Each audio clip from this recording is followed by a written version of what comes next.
My name is Tara Bravo. I am the Vice President of CV Strategies, and I am here today to help facilitate the community meeting. I'm super excited that everyone could be here. And I'll be going through how we're going to be using Zoom today as John continues his presentation once we get there. So we have some people that are going to be labeled Stakeholder Advisory Committee members on the right. They have helped us review these documents in order to make them, and presentation, in order to make them more useful for lay people like yourselves, because we sometimes get a little too technical. So we try to keep things as easily understood as possible, and they help us with that. Would they also actively participate in the workshop? So if you have questions and if SCV staff cannot get to the answer fast enough, they might help and pitch in with some of the answers. We try to keep the presentation flowing along, and then at the end, we'll be able to answer all your questions and make sure that every single question is answered. We try to avoid any interruptions during the presentation. So if you have a question, you're afraid that you might forget it, feel free to enter it into the chat window, and I'll show you how to do that in just a minute. And then they also help advise the board on any feedback that you have. So please feel free to provide any feedback here, or you can also provide it online on our website at scvgsa.org. And I'll include a link in the chat window below. So here's what you're looking at probably. And just to kind of give you an idea of our Zoom, here's how to mute and unmute. When I get to the Q&A session, I'd love to be able to answer all the questions that you guys have. So we'll start with those who have entered in their questions into the chat window.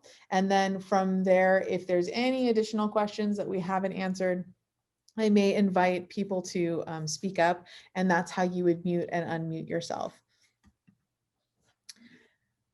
To raise your hand to ask a question so that I can see it more quickly, and to make this a little bit easier on all of us, you can go to the participants window and then click the little raise hand button that you'll see in the bottom right. Finally, to do the chat function, which is my favorite because it allows us to keep things flowing and have the conversation going while John is presenting. Just go ahead and click that chat button in the bottom center of your screen, and then you should be able to type a message in the bottom right-hand corner.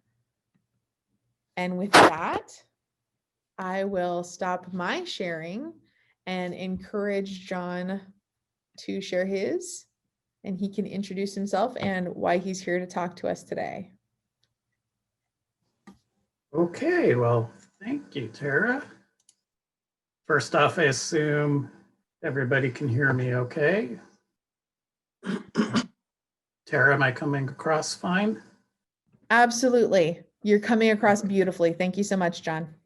You're welcome. And I'm putting the slideshow into presentation mode. Is that coming through? It is indeed. I can see it very easily. Good, good. Well, hello, everyone. Hope you're all having a good afternoon. My name is John Porcello. I'm a hydrologist with GSI Water Solutions. We are the firm that are preparing the groundwater sustainability plan with the Scvgsa. And one of the many steps in that whole plan development process is to develop groundwater budgets for the local groundwater resources in the Santa Clarita Valley. And so we're going to give you a lot of information today. I've tried to make as much of this visual as possible because I think visually, and I know a lot of people do. Before we get into the details of it, though, we thought it might be helpful just to provide a little background leading into the water budget discussion, which is about what the whole process is and what we're doing here.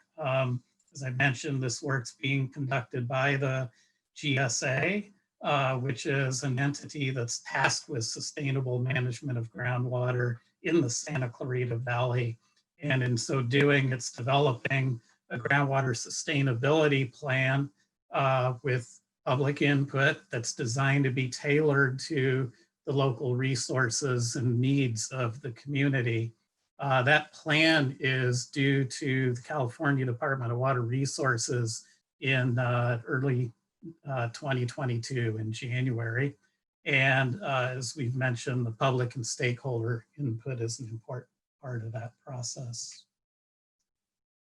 This work is all being done under the requirements of legislation that was passed in 2014, known as the Sustainable Groundwater Management Act, SGMA for short. Basically what that legislation did was create a framework for use of groundwater around the state that's designed in a way to try to prevent overpumping and overdraft of groundwater basins in the state. And as the state looked around at the many groundwater basins, they assigned various levels of priority to development of groundwater sustainability plans and required that those plans be developed in medium and high priority basins. And with the idea that any basins that are not already balanced in terms of pumping and recharge need to get there within 20 years of the development of the groundwater sustainability plan. So that's basically what SGMA is about. And preparing a groundwater budget is one of several steps that goes into developing a groundwater sustainability plan. It's required by the rules that implement SGMA. And basically, again, it's about quantifying the sources and uses of water in a basin and ensuring that all the natural and human sources and uses are in long-term balance in that basin so that we don't have a overdraft condition in the aquifer system. And part of constructing a water budget is about looking at conditions historically and at the present time, but an important component of it also is to look at what the future looks like. So looking at population growth, changes in land use, changes in water use, and thinking about how those affect the water budget, and then also accounting for what effects climate change may have on a basin. So all those are accounted for in a future water budget, as we call it. We do a lot of the work with the idea that we're trying to understand the water budget for groundwater. But part of doing that is taking into account the surface water budget and the processes for surface water, because there's interactions between groundwater and surface water in any basin. And over the long term, inflows and outflows have to balance in a basin in order to achieve sustainability. So why is a water budget important? Well, I kind of stated it already, but another way to think about it is that it helps us understand historical conditions in a basin and how future changes will affect the basin's water resources. And by changes, I'm referring to changes in supply, demand, hydrologic changes that may occur through climate change, population and land uses as well. And again, the goal here is to do all this as part of a planning process that is designed to prevent a chronic overdraft condition of the groundwater basin, which would make that basin unusable. So that's kind of the context and the background. And let's start digging in a little more to what a water budget is. And this is kind of the first of several diagrams. It's a simplified diagram that is basically trying to make the point that you have a surface water system. You have to think about the inflows and outflows in that system. You have a groundwater system that you also have to think about its inflows and outflows, including its interactions with surface water, as shown by this arrow right here. And then you have a bunch of processes on the land surface going on, only a few of which I've shown here. You'll see more in a minute, including also thinking about the role of imported water, which is important in this basin, like it is in other basins in California. And so, really you can think about this in terms of two key things. What are the water sources in the basin and what are the water uses? So in terms of water sources, we have imported water, much of which comes from the State Water Project. Surface waters exist in the basin, both naturally in terms of stream flows and the rainfall that generates them.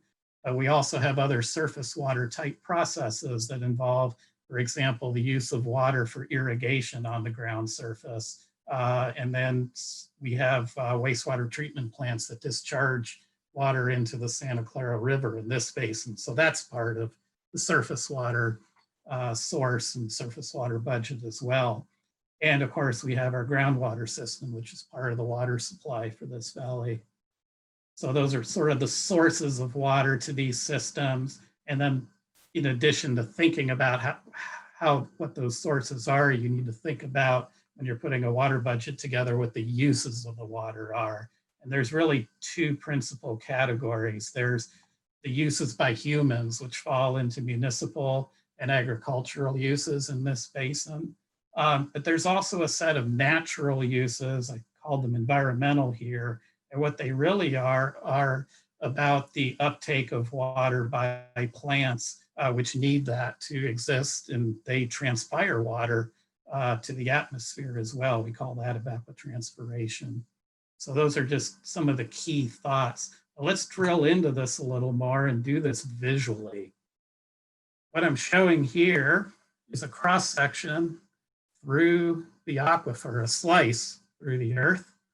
We're looking northward, so west is on the left side, east is on the north side.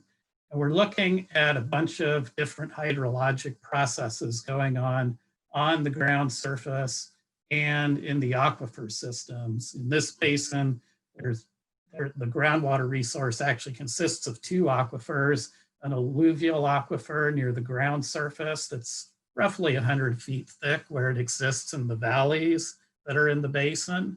And then in and outside the lowland valleys, we have this very thick Saugus Formation aquifer as well. So there's a lot of information on this slide. Let's try to slice and dice this up kind of piece by piece, thinking again in terms of inflows and outflows to the surface system and the groundwater system.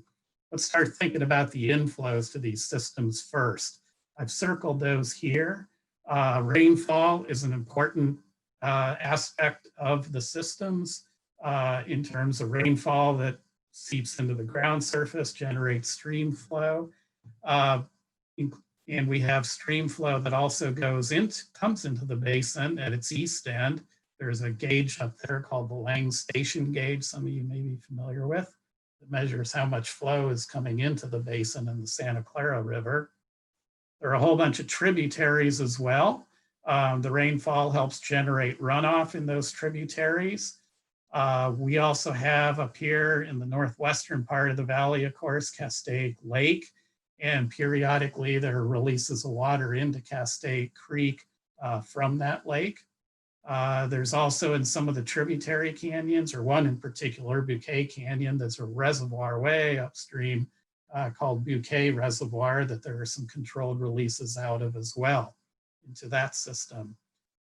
Within the basin, we also have another important process. We have two wastewater treatment plants, water reclamation plants is another term for those, that they discharge treated water into the Santa Clara River as well. So those are the surface water inflows. Now let's think about inflows to the groundwater system. And what you're going to see here is that all those blue circles stay. And I've now added some green circles. The blue circles are still in there because even though they provide water to the surface, some of that makes it the groundwater. So all those blue attributes are sources of water to the groundwater system. And the process by which that water gets into groundwater is through seepage through the ground surface, what we like to call infiltration or deep percolation, which is what some of these arrows are about that you see here. So these are the inflows to the surface and groundwater system. Let's look at the outflow side of the water budget. And that's what I show here. So first, for outflows from the surface water system, or think of it as a loss of surface water to some other part of the system, we've got a few things. We've got evaporation, just from shallow soils and the ground surface and our streams. We have vegetation, both riparian corridors and also irrigated lands, whether they be urban lands such as landscaping or agricultural lands that are being cultivated. You know, those crops and those natural vegetation habitats, they take up water and they lose it through transpiration and evaporation to the atmosphere. So that's a loss of water that's on the ground surface. And then in the river itself, we actually have water flowing across the county line and the basin boundary as well. The other outflow from the surface water system is this seepage term that's recharging groundwater. These were circles I had in green earlier, representing inflows to the groundwater system. So those are the outflows from the surface water system. Lastly, the outflows from the groundwater system are these ones shown in green. First one is pumping. We have wells in the alluvium and in this deeper, thicker Saugus formation that pump groundwater for water supply purposes. Again, we have some water loss from the groundwater system where deep-rooted plants, their root systems can tap the shallow water table for water supply, take up that water, which transpires to the atmosphere. And then we have in the alluvium, we have a thin veneer of alluvium over at the county line through which some groundwater can move laterally out of our groundwater basin. Those are some visual ways to conceptualize and think about the water budgets before we start entering into the ways that we quantify all these terms. And quantification is a big job. It takes a lot of information.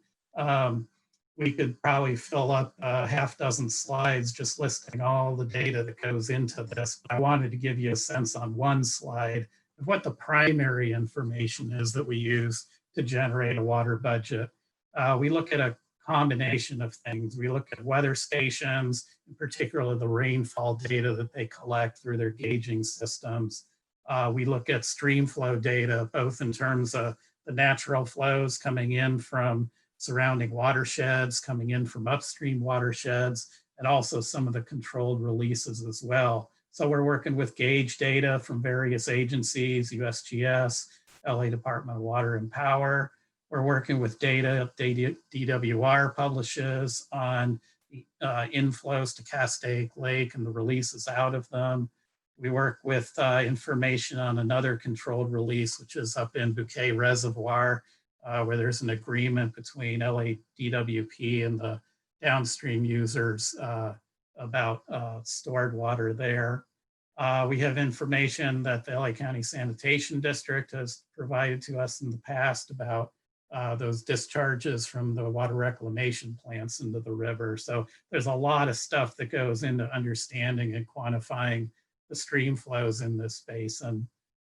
We also rely on, some of you may be familiar with these CIMIS stations, which are basically stations the state maintains that help quantify irrigation demands and evapotranspiration, both geographically and over time throughout the state.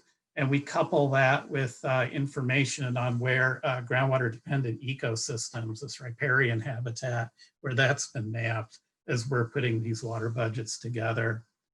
There's a great deal of information about groundwater pumping data from municipal wells, agricultural wells, and some other private wells. Recently, Whitaker Burmite started operating a groundwater extraction and treatment system on their property. So we've accounted for that in the water budget as well. And then there's a whole host of basin study reports and just data reports that we refer to as we're putting the water budget together. Too numerous to list here, but you can think of them in the categories that relate to the geologic characteristics of the basin, the natural hydrology of the basin, how the groundwater system works, things like water level measurements, depth to water, how that changes over time. The water supplies and sources of supply in the basin and the uses of those supplies are very important to understand when we're putting a water budget together. And of course, especially as we're looking at current and future conditions, we're also thinking about the various water management plans that exist. So for example, there's a urban water management plan that we account for. There's a groundwater management plan that was written back in 2003 that is a part of this analysis, and various other studies surrounding those plans. So let's dig into a few details now. And I want to start with what the water uses and water supplies are in this basin. And I'm going to talk about two primary categories, imported water and groundwater. First, on the imported water, as I think most people know, the State Water Project is an important source of water supply to the basin. SCV Water has a contract for 95,200 acre feet per year from the state. On average, they receive about, over the long run, about 60% of that contract amount. Of course, it's highly variable from year to year. There's years where it's quite low, and there's other years where it's approaching or even hitting 100%. But on average, it's about 60%. SCV Water also has other outside supplies that it can serve as imported water. These come from Buena Vista and the Rosedale Rio Bravo water storage districts, amounting to about 11,000 acre feet. And there are various long-term storage banks in Kern County that total up right now to a little over 140,000 acre feet. And basically how these come into play is shown on the right side here.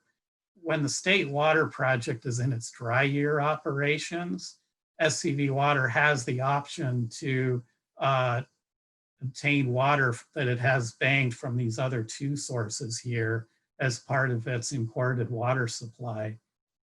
In years when the State Water Project is not in drought and is in more of a normal or even wet year operations, it has at times surplus water that SCV can use and actually put into these water banks. So there's a very integrated approach to how SCV manages its imported water. In terms of what happens when it actually comes into the basin, it comes in, of course, at Cascade Lake. The line coming out of that lake then feeds into the SCV distribution system. That water gets treated and delivered to its users. And then it becomes just part of this whole cycle of water supply use that involves how the water is used both indoors and outdoors, and the various fates of that water, including, for example, wastewater going to water reclamation plants, outdoor water that's getting evaporated, and of course, groundwater and recycled water are part of the water supply picture in the basin. So all of these things get accounted for in the water budget analysis as we're evaluating what the entire water balance of the basin looks like. So that's imported water. Obviously, groundwater is another really important source of supply in the basin, which is why we're here talking about the groundwater sustainability plan. As I mentioned earlier, back in 2003, SCV Water's predecessor adopted its formal groundwater management plan for the basin, which included a basin operating plan for the local aquifer system.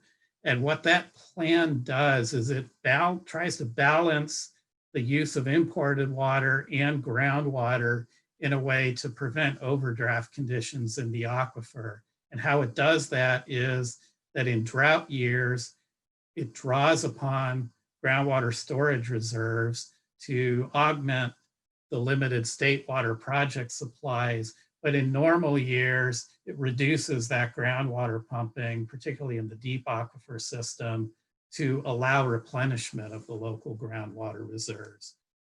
And specifically what that gets to in that plan, it's sometimes referred to, by the way, as the AB 3030 plan, because this is a plan that was developed under the requirements of state legislation back in 2003. So that's what that term refers to. But basically what this does is it specifies the ranges of pumping to occur under the plan from both the superficial alluvial aquifer and the deeper and thicker Saugus formation. And probably the most key aspect of this plan is that it contemplates pumping of up to 25,000 and then 35,000 acre feet per year during dry years, but then backs down that pumping considerably in non-drought years, or what we call normal years, to a range of 7,500 to 15,000 acre feet per year. So that's the fundamental tenet of the groundwater basin operating plan. So we're now going to start getting into the details of how we develop a water budget from kind of a technical standpoint, and then presenting the water budgets to you. Try to enter that technical space as easily as possible. I want to start with this slide, which has two key components I want to talk about, which is essentially the time frames we're using for these water budgets, and then how we're developing the water budgets, which is through the use of a numerical computer model. Let's talk first about the time frames. I mentioned earlier that we construct water budgets for historical conditions, current conditions, and future conditions. And here's what those are. In the historical condition, it's exactly what it sounds like. You basically go back and replicate and simulate what happened historically in the basin. And you do it by looking at a period of many years, in fact, several decades, where you look at how fluctuations or cycles, of droughts and wet conditions occurred over time. And you also think about how the basin changed over time in terms of evolving land uses and evolving water uses as well. You put all that in a model and look at what it says about the water budget for that historical time period. What we then do after we've gotten our arms around that historical condition is we think about the current condition in the basin. You know, there's a certain level of development now, there's a certain amount of water demand, we have certain supplies that we're using and using in certain ways. So how does that system look if you were to say, okay, that's what it's going to be from now into the future? You kind of want to know how it might have performed in the past through that past cycle of drought and wet conditions. So that's what we do in the current water budget. So we basically say, how would today's situation look on a long-term basis? Then we go to the final step of looking at the future. And what we've done for this basin is to actually look at what the full build out of land uses and water demands look like, and run that through that many decades of historical fluctuations in droughts and wet cycles to see how that system will look and whether it provides a sustainable condition for the basin. And we do that also by incorporating the basin operating plan and those pumping numbers I've talked about, which in the Saugus Formation are somewhat higher than's been pumped historically. And so what we do is we run that through this long period we were looking at historically for wet and dry cycles. And so we actually simulate that rainfall over and over again. And then we come back and do it a couple more times where we take that rainfall and tweak it to adjust for what we think climate change might do to the rainfall and to the aquifer system. And we'll show you that in a little bit here. So as I mentioned a minute ago, we use a three-dimensional, very detailed numerical computer model to help us do all that. And what that model does is it simulates all the groundwater processes and includes the interactions with surface water as it's simulating the groundwater system. And to give you a feel for it, here are just a few visuals to give you a sense of what this model is and what it does. It operates on a grid, which is shown on this map. Maybe you can see it, all these little blue cells here. And we have particularly high density of cells all along our streams and in places where we have production wells. What this map shows is the watershed boundary out here, this dashed blue line. The groundwater basin boundary, which is this black line, which of course the groundwater basin only occupies a part of the watershed. But this model not only thinks about the groundwater system, it does think about those surrounding watersheds. We have nearly 50 subbasins that contribute flow at various points into the groundwater basin along various tributaries and subtributaries. And this map is just a color schematic showing all those different watersheds and tributaries in the system. So we think about that in our water budget modeling. We think about how rainfall varies within that entire watershed, because it's not just the shape and size of the watershed that affects how much water is coming in, but also how variable the precipitation is and which watersheds get how much rain. So the highest amounts of rain here are shown in the purple and darkish blue up in the mountainous areas, and less rainfall in the center of the valley. So we think about that spatial distribution of the watersheds, the spatial distribution of the rainfall, and we also think about how rainfall varies over time throughout that whole area. What this slide is showing, the graph on the top is just giving you a feel of, excuse me, this is the period from 1925 to 2019. So over the past 95 years, here's how variable the rainfall is from year to year, the magnitude of these bars. This horizontal blue line here is average rainfall over that period, which is a little over 17 inches per year. And one of the things we think about on this chart down here is it's kind of a different way of plotting the rainfall data, where you think about how much departure there is on a long-term basis from that mean rainfall. And in particular, what you do is you kind of look at the slope of this curve. And when it's going up, you're in a wet period of time. When it's going down, you're in a dry period of time. When it's kind of fluctuating, but not showing huge increases or decreases, you're in kind of more of a somewhat normal period of time where rainfall's right around the long-term mean. So one thing you can see here, the wet periods are in blue, the orangish periods are the dry periods. You can see that there can be some long periods of drought or prevailing dry conditions. And you do have intermittency in the occurrence of wet years and how long they might last. So we account for all that in this analysis of the water budgets and how the groundwater system is behaving. We take a lot of that information I just showed you, and we actually plug it into a whole tool that processes all that surface information, all the various sources of water on the surface, basically compiles them all to provide estimates of the deep percolation to groundwater. Basically say how much of that water on the surface actually seeps through the soil and makes it down to the water table.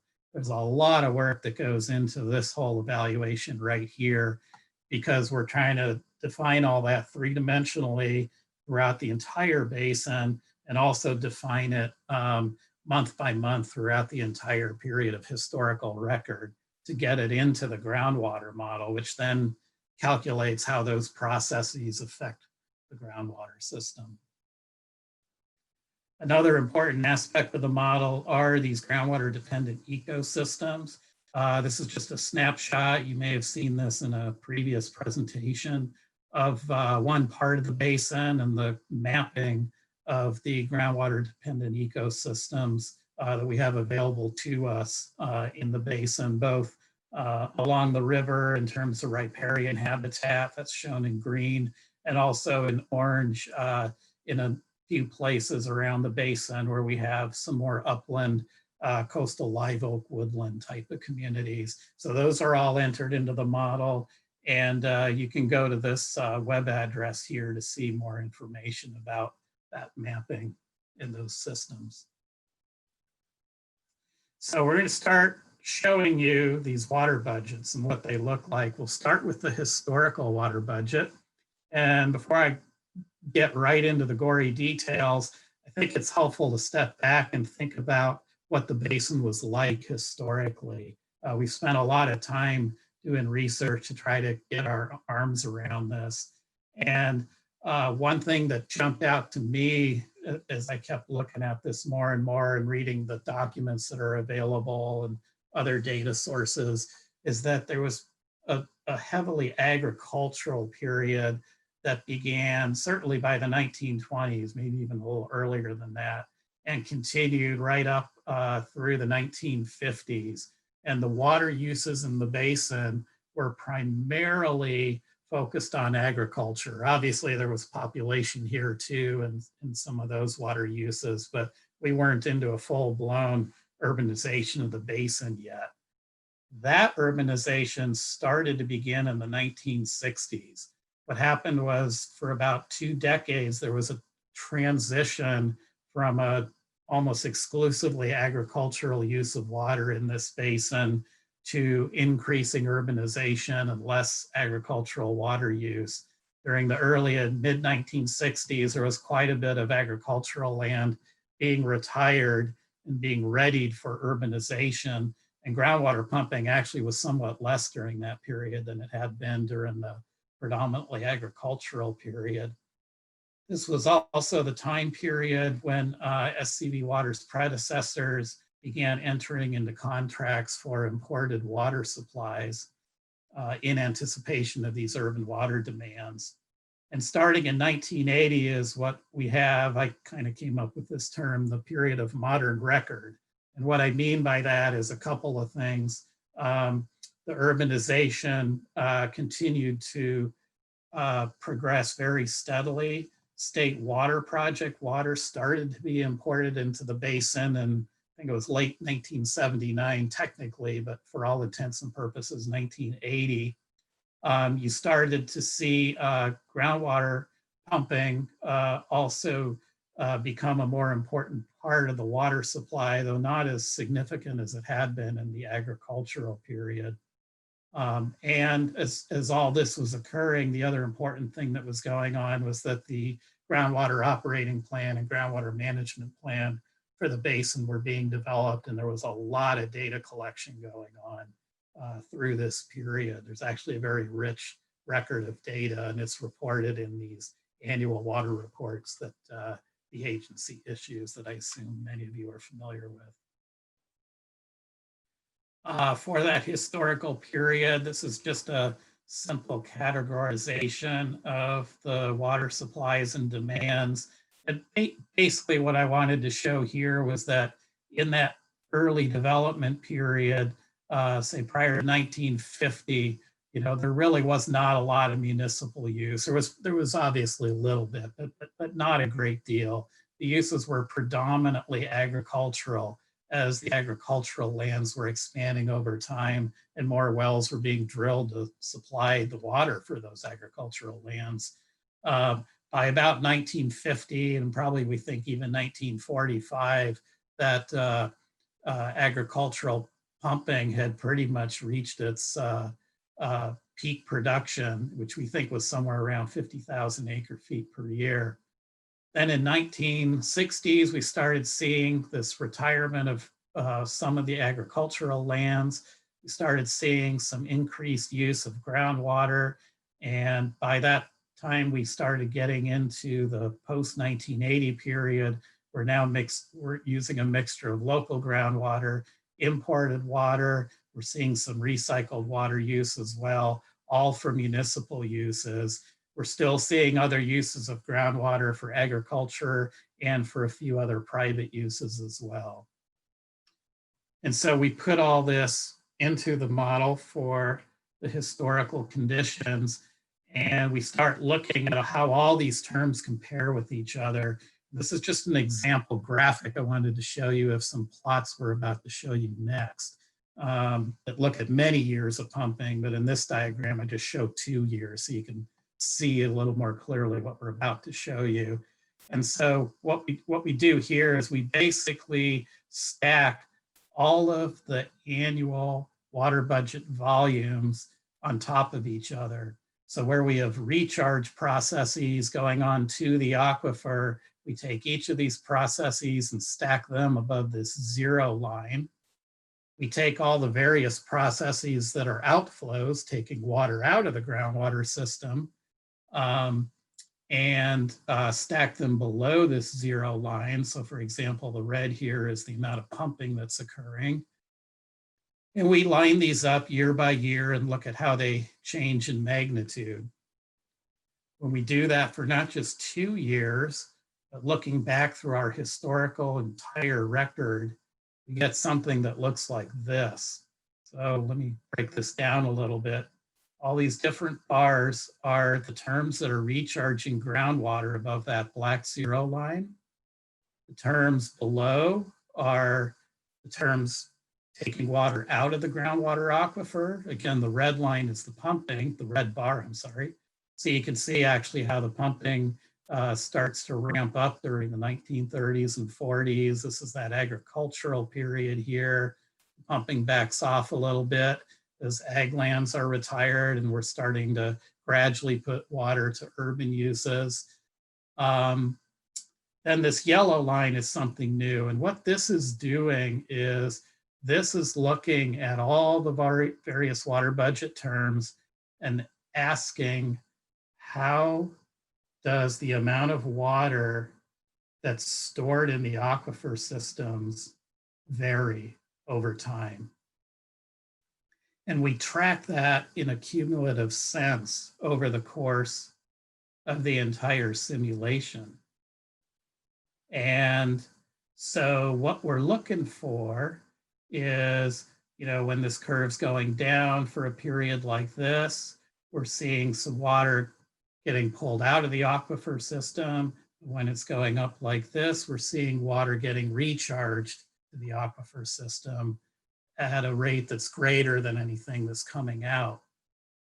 And so I mentioned earlier that one of the things Sigma cares about is whether you have an overdraft condition in the basin.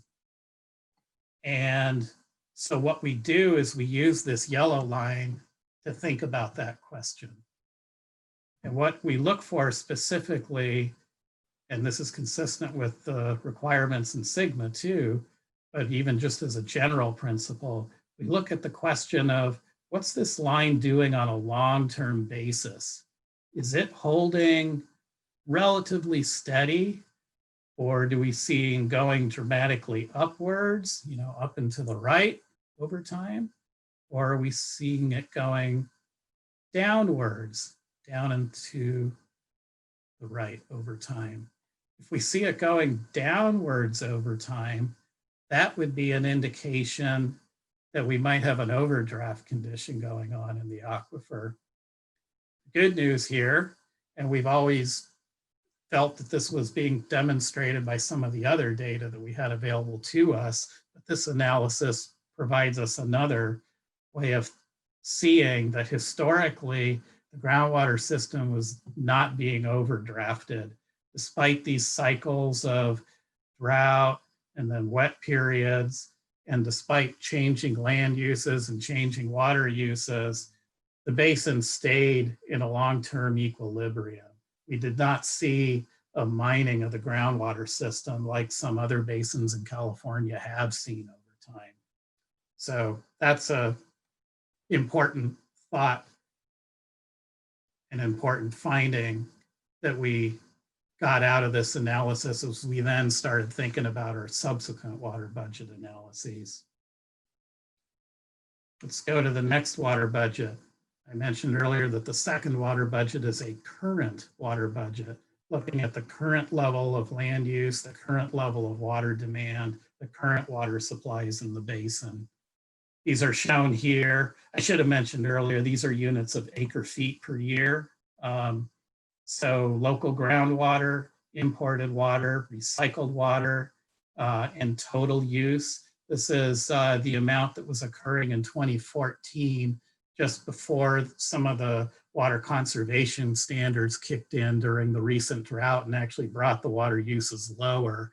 We decided to run the current water demand for 2014 levels of municipal use to reflect that there had been greater usage of groundwater and water in general prior to that drought period. Local groundwater by other users. Again, some of that's agricultural plus other users. This is a number that corresponds to the past 10 years of average groundwater use in that basin. And so under those recent current water demands, groundwater comprises a little over 49,000 acre feet per year of use, with a total demand that in 2014 was a little under 83,000 acre feet of use. So we put that into our model, keep these numbers here all the same year after year after year as we simulate that historical cycle of locally dry and wet conditions, and we generate a plot that looks like this. And it is different than the other plot, but not of historical conditions, but not by a lot. What this basically says, as we think about all these terms, is that again, this yellow line representing the change in how much groundwater is stored in the basin, like that earlier historical analysis, it's fluctuating, certainly, but it's not showing a long-term decline down and to the right.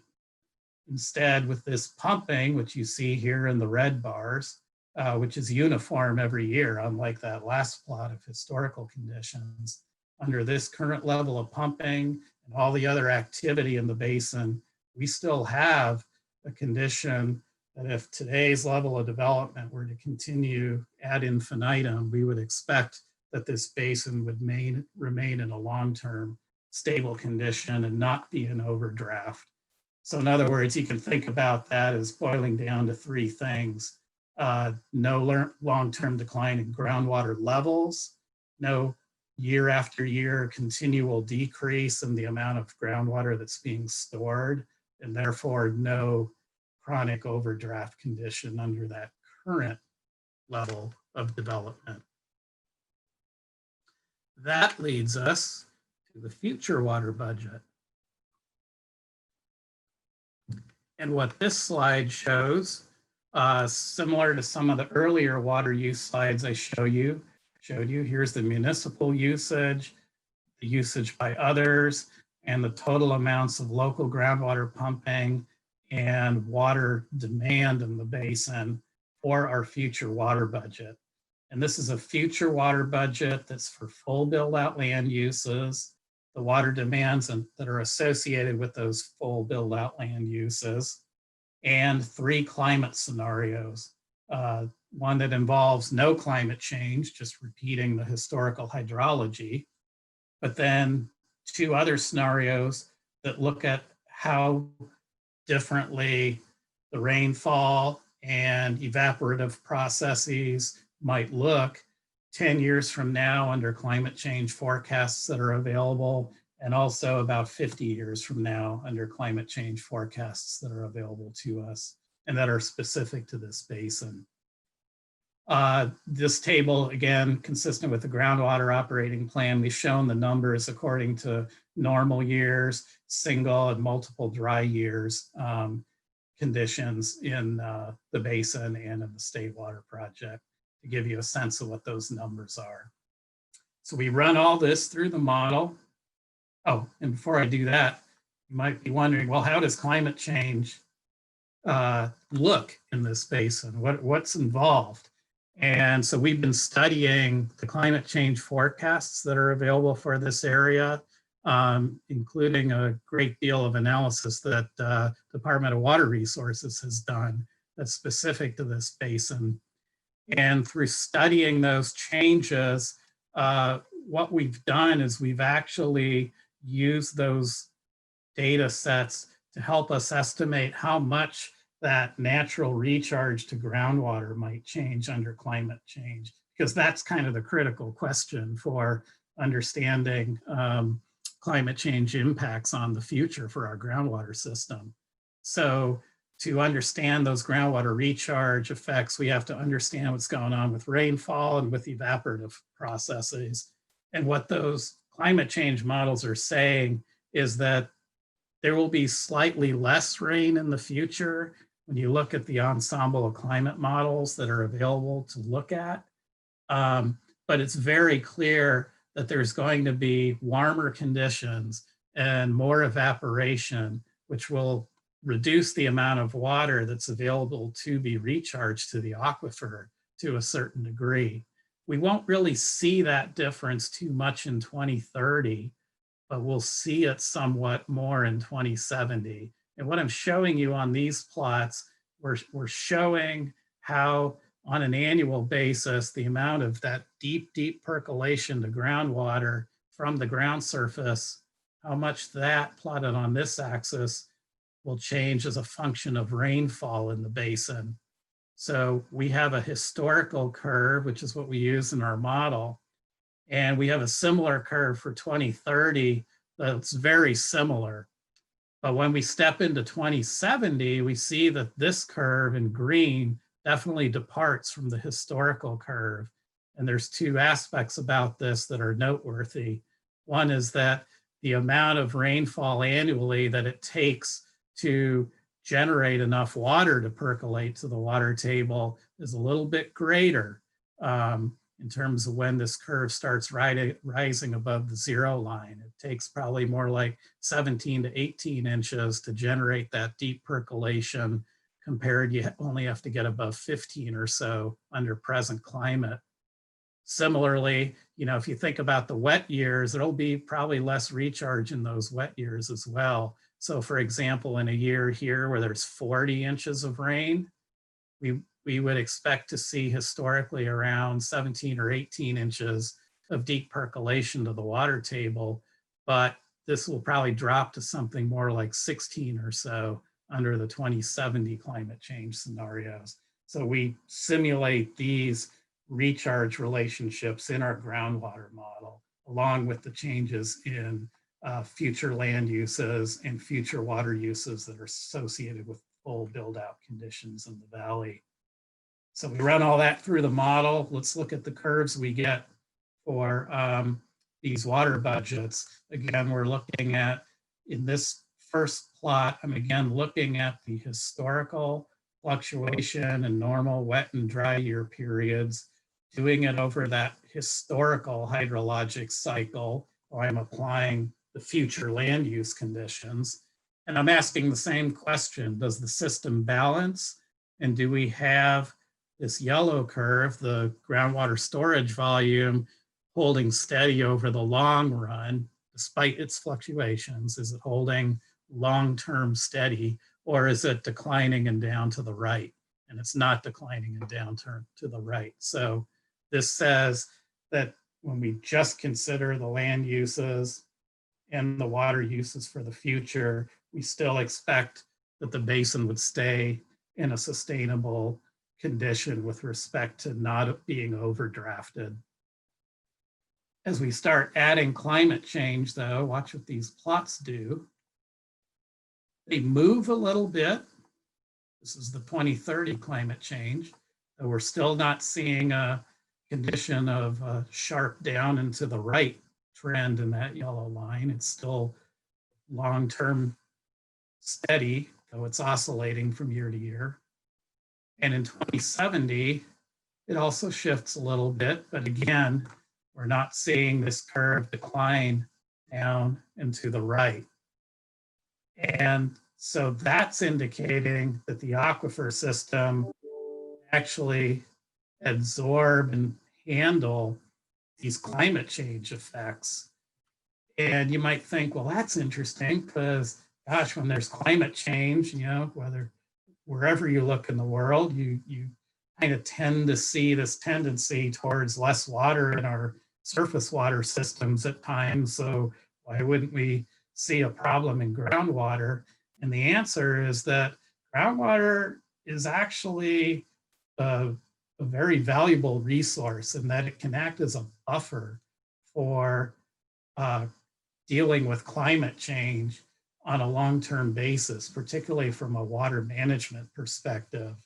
And one way to think about that simplistically is groundwater is kind of like a sponge. If you go and take a container of water and pour it on the countertop in your kitchen, well, it's just going to run right off the counter and fall on the floor. And it's going to happen really quick. If you put a sponge on the countertop, depending on how hard you pour that water, yeah, you might still see some leave the system and fall onto your floor, but you're also going to see the sponge soak up some of that water, and it's going to hold that water. And with this aquifer system out here, and particularly the great substantial thickness of the Saugus Formation, that's what's happening in this basin. And that's why we see an indication that the groundwater system under the current groundwater management plan, under that basin operating plan, under what we know about future land uses and water uses, that's why the indication is that this basin is going to be sustainable on a long-term basis. And so what we're saying really are the same three things we noted when we were looking back at how the current level of demand affects the basin on a long-term basis. We don't see an indication of a long-term year-over-year decline in groundwater levels or year-over-year continued decrease in storage.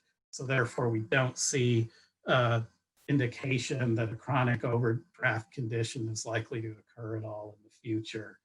What that means, another way to phrase that and think about that is to say that the operating plan is unlikely to cause the basin's safe yield to be exceeded in the future under these various modeled climatic conditions. So I just introduced a new term, didn't I? Safe yield. Let's talk a little bit about what that is and tie it back to sigma for a minute. Safe yield is defined as the average amount of pumping that can occur on a long-term basis. We're not talking year over year, just year by year, but over a long-term basis without creating a chronic overdraft condition. And basically what we're looking at is like we looked at on those plots, as you cycle through wet and dry years, are we replenishing the aquifer at a rate that creates long-term sustainability? And those plots indicate that that's what's happening. Sustainable yield is a slightly different concept. It makes use of safe yield, but it's about more than just safe yield. So what it is under sigma is that you have to think beyond the question of what we focused on today, which is chronic overdraft. And you have to take into account the possibility of other undesirable results in your groundwater system. And those relate to questions about whether degradation of water quality could occur, have to evaluate the possibility for land subsidence, surface water depletion as a consideration, and the laws require you to look at seawater intrusion, though of course that doesn't apply here because we're not on the coast. And then you also have to think about impacts to groundwater dependent ecosystems. So all of that is being done under sigma, and safe yield, which is related to this chronic overdraft condition, is just one component of what goes into evaluating sustainable yield. So just to kind of recap, with that future simulation, what we've done is we've simulated the groundwater operating plan at these levels that are developed from the available land use and water use plans for the basin. You'll notice that some of these levels are a little bit lower than the upper end of that groundwater operating plan, but we've developed these numbers by looking at the land use and water use plans. And over the long run, over that 95-year period we were simulating with the model, that future full build-out groundwater pumping amounts to a little over 52,000 acre feet per year. So what this analysis is telling us is that we have long-term sustainable conditions in the basin under that amount of pumping, the 52,115. So the safe yield is at least that high in terms of the safe yield of the basin. And the other thing we've learned from this analysis is that when we do pump at higher rates during these dry periods, which occur not every year, we find that the pumping of at least 67,000 acre feet per year, this dry year 3 or longer number, can occur. It can occur for multiple dry years without causing chronic water level declines and overdraft conditions. And that's because of the way the groundwater operating plan is put together to allow pumping for certain periods of time at this 67,500 acre feet per year rate, but dialing it back in years when we're not in these drought conditions. And so just my last slide here is, this water budget analysis is one step in the process of developing the groundwater sustainability plan. Our next steps are to start investigating the possibility of undesirable results for these indicators I just mentioned that are indicators of groundwater sustainability, and working through that evaluation. And then the question after that is if it appears there are undesirable results that need to be addressed, then looking at what kinds of projects and actions might be developed and to mitigate the effects of any undesirable results. And that is the presentation. And I will open it up for questions at this point in time.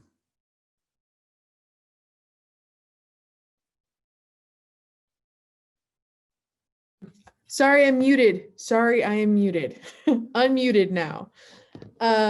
Let's go ahead and start with Mary Bates's question. She'd love to know how they can expect sustainability after building those houses of homes from the viewpoint of the aquifers. That development scares her, but how will that water usage affect the neighboring farmers along 126 in Ventura County? So that sort of a big kind of all-encompassing question. Is that addressed in this particular study? Yes, it is addressed in this model. That's right. So I'm thinking we should probably talk about the whole build out idea here. Yeah, so what's happening is under the build out, a lot of, not all of that agricultural land along the river is being retired. And so those land uses are changing and the water uses are becoming urban uses instead of the current agricultural uses. We simulate those processes in the model. Understood. Mary, are you still here or did you have to leave? Okay, I think she left.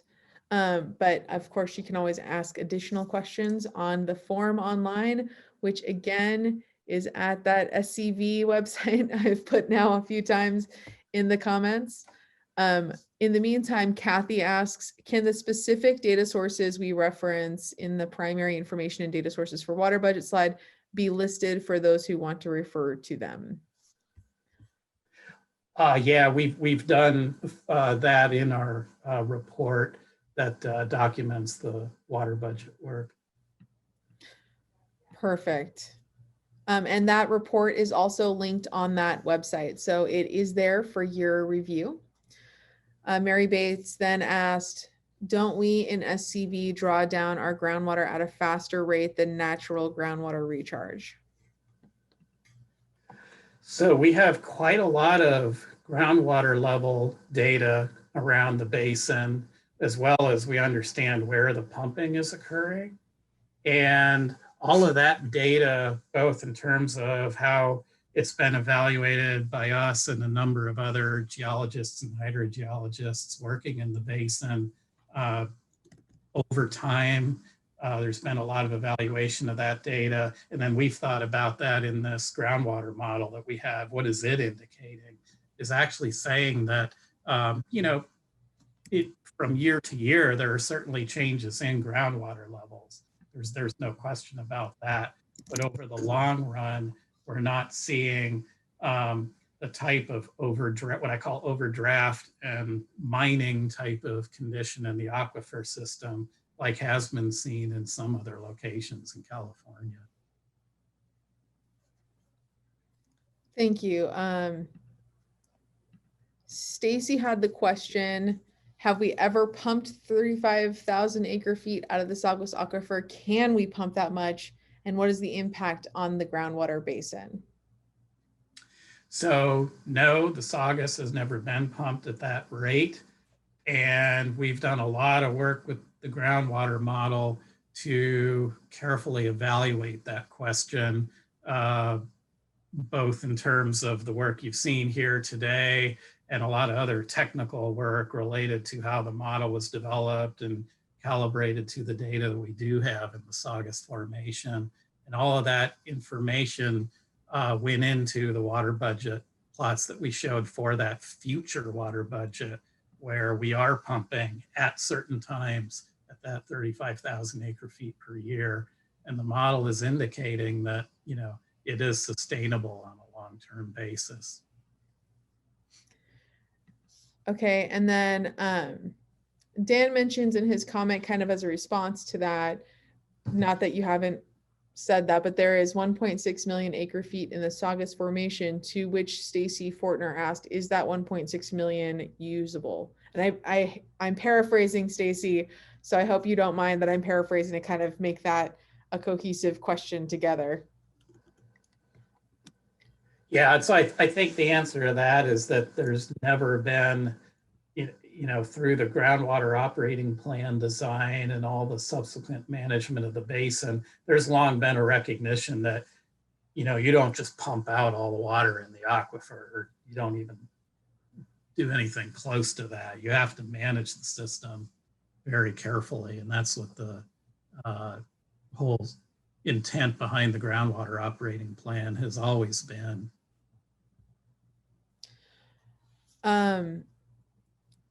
Nicholas asks, does any of the pumping affect the soil in the basin? I guess I'm not sure what that's referring to. Nicholas, did you want to provide some clarity to your question?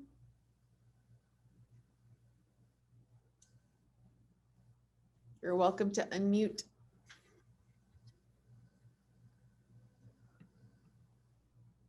I'm going to ask you to unmute. I meant if the soil would get damaged. Oh, okay. No, we don't think that's going to be the case. And again, it's partly because it's a good question you asked. It's partly because those groundwater levels, the aquifer historically has been able to withstand periods of very fluctuating water levels. And this pumping is just one more factor creating variations in water levels. So the aquifer systems and those soils that comprise the aquifer and are at ground surface, we think are going to, be able to throughout what we know about the future. Stacy asks, this graph makes it look like there's virtually no impact of climate change in 2030, and how we included the DWR climate change analysis to these models. Okay, well, the way we included the DWR climate change analysis was through those plots I showed earlier about the amount of recharge that occurs as a function of rainfall. Can you show those plots? Yeah. And I'm going to mute Nicholas again.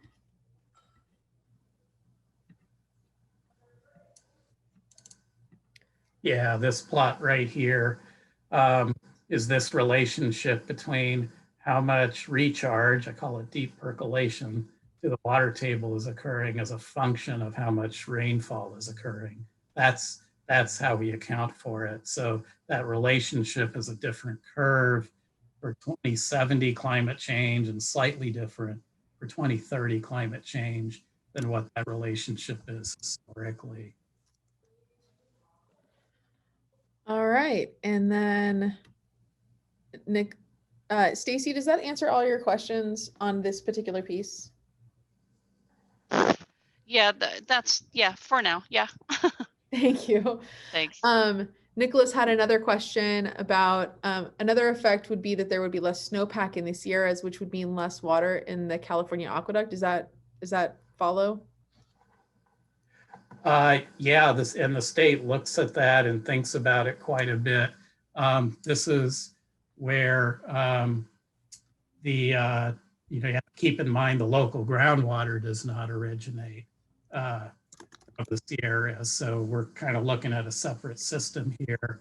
The other aspect to it is that, SCV has more water than just the state water project supplies available to it in terms of what makes its portfolio of imported water supplies. So there's more to this than just what the hydrology, the state water supply is doing. But yes, the climate change has an effect on the state water project supply.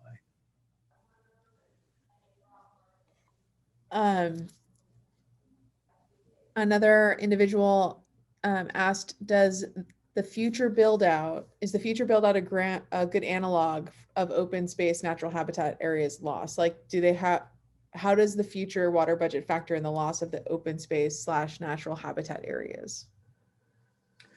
So what we do in the model when we simulate the full build out is we geographically assign, here's where the areas where new development is occurring.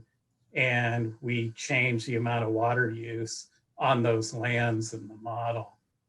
So that's how we account for it, whether it's say a new development that's where there used to be some agricultural land that was being irrigated, or whether it's new development that's on a piece of land that never was developed in the past. We've accounted for those things in the model. And then that same person asks, they're curious if the current or future pumping would reduce flow in streams that currently sustain wildlife or groundwater dependent ecosystems. So does the model account for flow to support ecosystems while still meeting water demands? It does account for that, and that's part of what we'll be looking at under the Sigma process. Great. And then getting back to Nicholas, do people get to pump groundwater out of their own yards? If so, is that a factor in the graphs shown? So by and large, that's not happening. They're out on the kind of the periphery of the groundwater basin and in some of the surrounding watersheds. There are, unincorporated communities, and they have and just rural lots that people have small domestic wells on. So the groundwater operating plan for the basin and all the of SCV Water's planning documents account for that water. What we're focused on here is the much, much larger amount of pumping that is the pumping occurring by public agencies for municipal purposes, and also what's occurring by the large private entities for agricultural and other uses.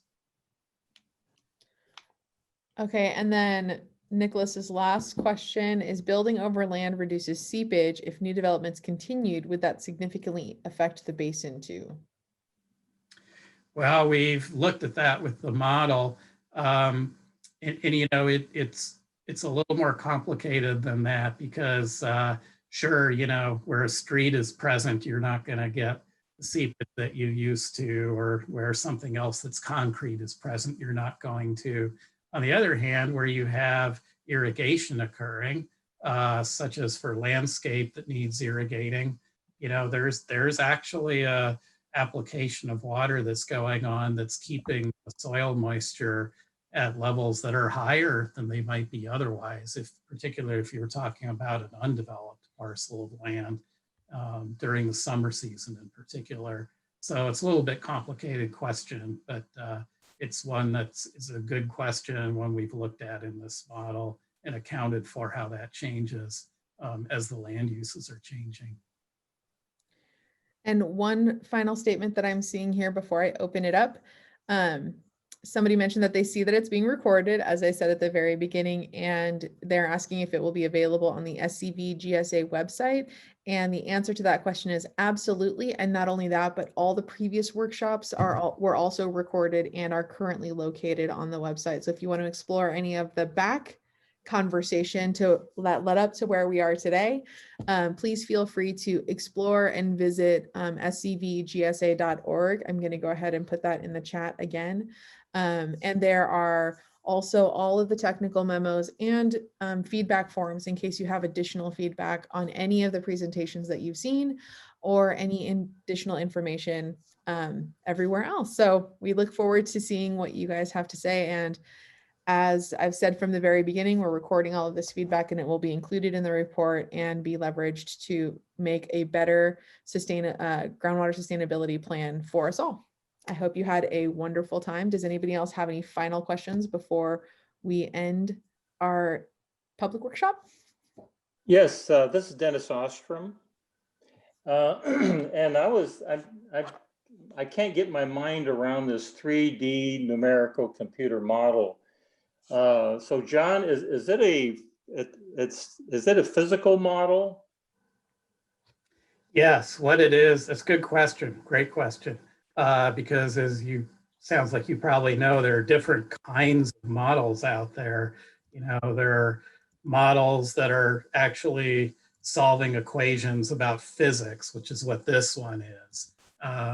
This is solving the groundwater flow equation for all the processes that go on in a groundwater system. It's using differential equations and all kinds of solution techniques and thinking about the physical laws of water movement on the ground surface and in the ground surface. Okay. So then then my next question is what's the input and what's the output?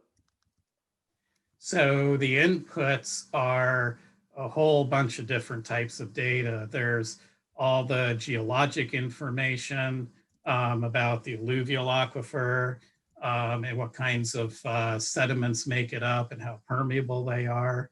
Likewise, the Saugus formation, all of that's physically programmed into the model.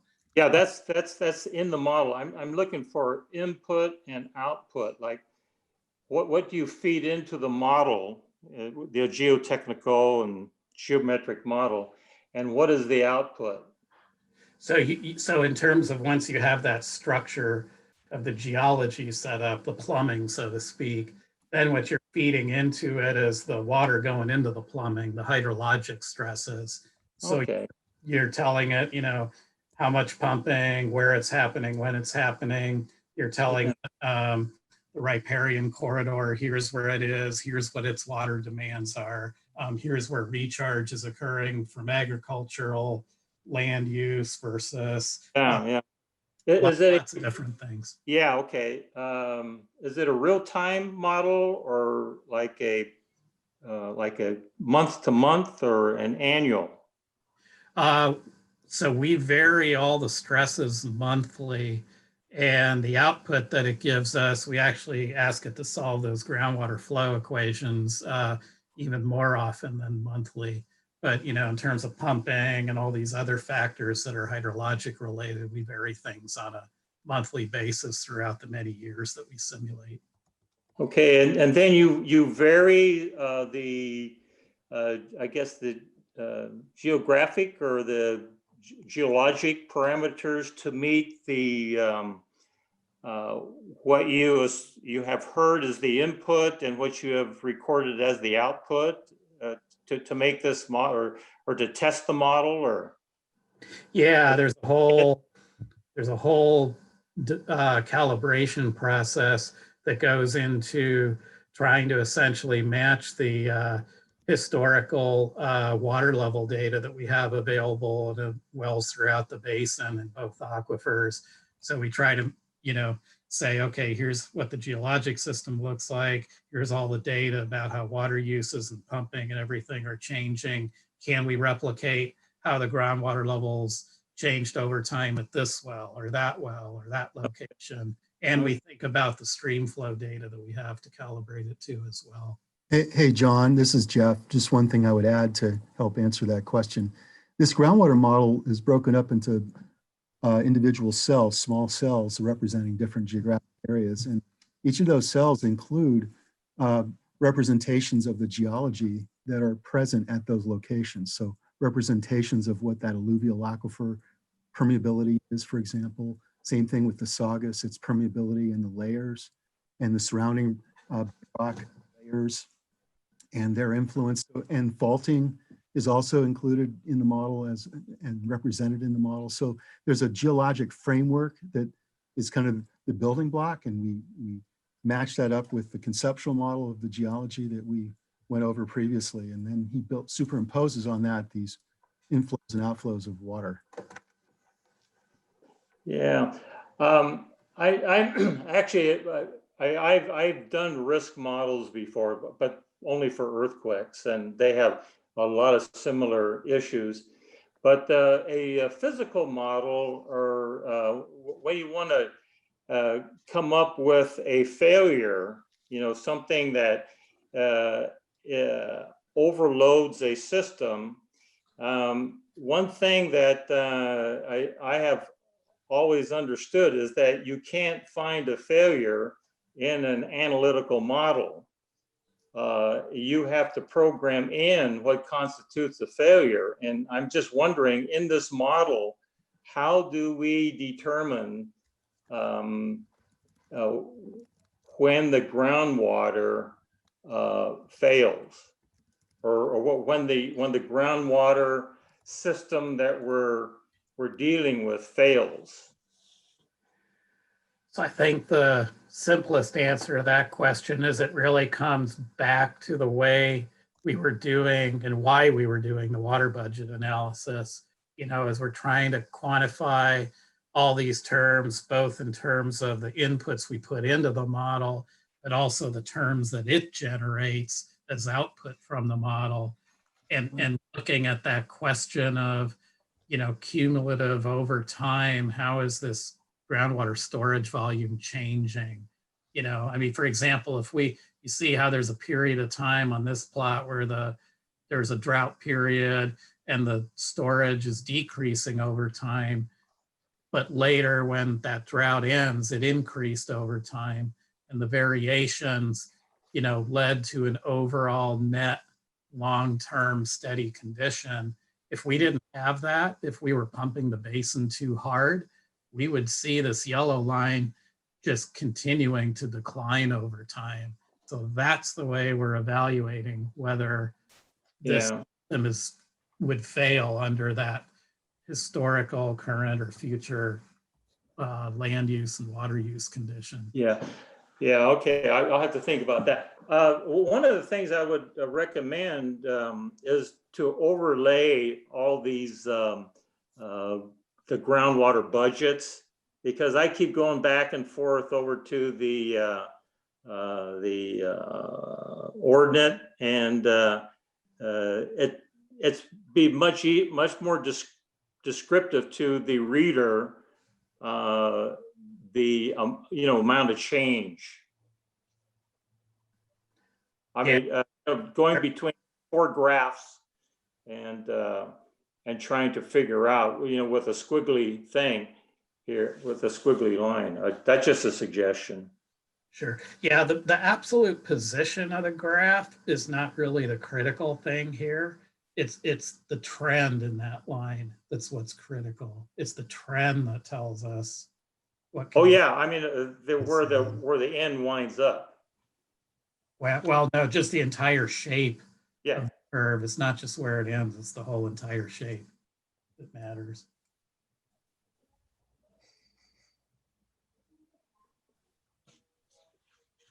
Any other Thinking questions? in detail, and I just wanted to say thanks to all of you for listening in, because it's a lot of technical information and we've presented it as simply as we could, and hope it's been informative today. Well, Any other questions? Sorry. I was just going to say, yeah, it's a lot of different entities going on at the same time. I'm just amazed at this. Have you ever tried Monte Carlo simulation? John? I haven't done it on this particular model. I've been involved in some efforts like that elsewhere.